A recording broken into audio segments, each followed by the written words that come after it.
ለትውልድ ነው የምንሰራው ለነገ። ቦታ ስትመርጥ ውሃ አለው ወይ? ነፋሻማ ነው ወይ? በቂ ፀሐይ ያገኛል ወይ? ሳር አለው ወይ? ዛፍ ይበቅልበታል ወይ? ምን ባደርግ ይበልጥ ላስውበው ይችላል ወይ ነው ካሰብ ሁሉ ነገር እዚህ ቦታ ላይ አለ። የሚቀረው ማስዋብ ብቻ ነው። ድንጋዩ የተለየ ከለር ነው። ውሃው ፍል ውሃ ነው። ዛፉ አለ፣ ዘንባባው አለ፣ ሳሩ አለ።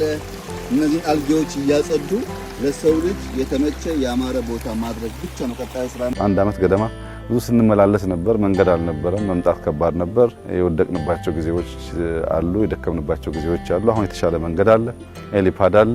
ከዚህ በኋላ ያለው እየቀለለ ይሄዳል። በማን በእኛ በኢትዮጵያውያን ትጋት በተደመረና በትጋት በዲሲፕሊን በምንሰራው ስራ እጅግ ያማረ ነገር እንደምናይ ተስፋ አደርጋለሁ።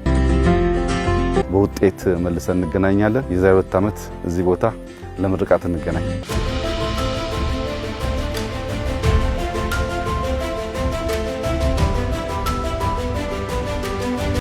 አሁን ስለዘገየን አንቆጭም።